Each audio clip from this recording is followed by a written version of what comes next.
Panibagong DIY power bank na naman ang aking ibabahagi ngayong araw. Kung paano ko ito ginawa, panoorin mo ito.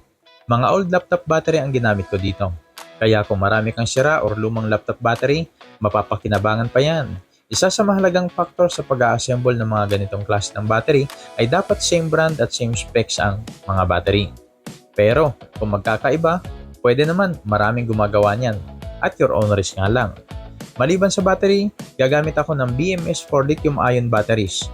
3.7 volts ito. Iba sa mga LiFePO4 batteries na 3.2 volts lang. DC socket ang gagamitin ko para pwede pa din i-charge kapag malobat. Siyempre, power switch hindi mawawala. Kanya-kanyang diskarte. Pwedeng push button switch, toggle switch, rocker switch, or sliding switch. At lastly, ang USB car charger. Napakadali lang ito gamitin. Dahil 2 terminals lang ang meron ito for positive at negative. Wala ka ng ibang dapat isolder pa. Ang advantage ng USB charger na ito ay meron itong 4 ports, including Type-C connectors. Plus, meron na rin itong voltage indicator at mamomonitor mo na dito ang voltage level ng power bank mo. Tara, assemble na tayo. Maraming paraan kung paano i-assemble ang battery na ito. Panoorin mo to. Kung may battery holder ka, ang linis at ang ganda tingnan, di ba? Nakaayos lahat ng battery cells at may proper spacing pa for ventilations.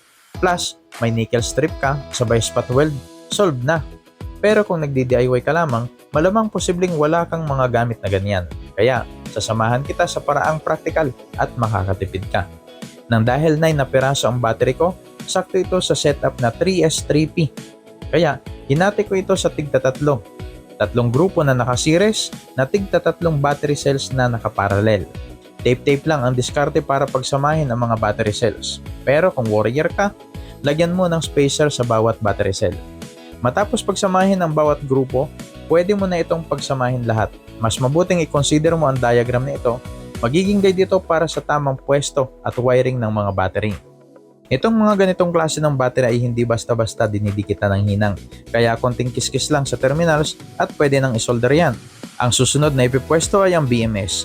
Alamin mo lang ang tamang orientations base sa pwesto ng battery at BMS terminals. Kalimitan gumagamit ako ng double-sided tape para ikabit ito. Ang next step ay isolder ang mga battery at BMS na naaayon sa wiring diagram. Unang step ay isolder ang negative side ng unang grupo ng mga battery at i-connecta ito sa 0 volts terminal ng BMS.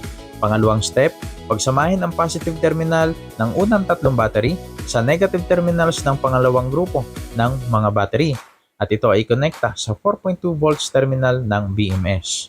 Pangatlong step, isolder ang positive terminals ng pangalawang grupo ng mga battery sa negative terminals ng pangatlong grupo ng mga battery at i-connecta naman ito sa 8.4 volts terminal ng BMS. Pang-apat, pagkonektahin ang positive terminals ng pangatlong grupo ng mga battery sa 12.6 volts terminal ng BMS. Lastly, isolder ang positive at negative wire sa BMS. Ito din ang magsisilbing wire for charging at load. Matapos ma-assemble ang battery pack, casing ang next na gagawin ko. PVC pinout cap ang gagamitin ko. Available ito sa mga hardware stores. Binutasan ko lang ito ng sakto para sa mga parts kagaya nitong power switch at DC socket. Ganon din dito sa charging module. At matapos may pwesto ang mga parts, wiring naman ang susunod. Ito na yung battery na ginawa ko kanina. Nag-add lang ako dito ng battery wrap for additional protection sa mga battery terminals. Tara, tapusin na natin to. Isolder ang mga connecting wires sa switch kagaya ng nasa diagram na ginawa ko. Dalawang wire lang yan. Pero nagkataon na itong gamit ko na push button switch ay may indicator, kaya 4 na wire ang gamit ko. Ang kabilang side ng switch ay ikabit sa positive side ng DC socket at ang kabilang side naman ay connected sa positive ng charging module. Ang negative side ng DC socket ay connected sa negative side ng charging module. Pagdating naman dito sa battery pack, ang positive side nito ay direktang nakakonect sa positive side ng DC socket. Ganon din ang negative side. Meron itong dalawang paraan kung paano i-charge. Ang una ay ang paggamit ng akmang charger para sa lithium-ion batteries at ang pangalawa naman ay ang paggamit ng solar panel. Akma ito sa mga 10 watts to 20 watts solar panel nang dahil may BMS ito, may iwasan ang overcharging. Pero, mas magiging efficient ang harvest mo sa solar kung maglalagay ka ng solar charge controller. At ito na ang actual application ng DIY power bank na ito. Pwede pang charge sa mga mobile phone, sakto sa mga travel. Pero siguro, ibahin mo na lang ang kulay, baka mapagkamalang pampasabog yan. Pang ilaw sa bahay, lalo na kung naka-solar, ay pwede din. Ganito lang kasimple. Hindi mo akalain na galing lang sa mga sirang battery ng laptop, mapapakinabangan to pala. Pero, iba yung ingat ang kailangan sa pagbuo nito. Nang dahil ang maling paggamit nito ay pwedeng maging dahilan ng sunog. Kung nagustuhan mo ang video na ito, like and share,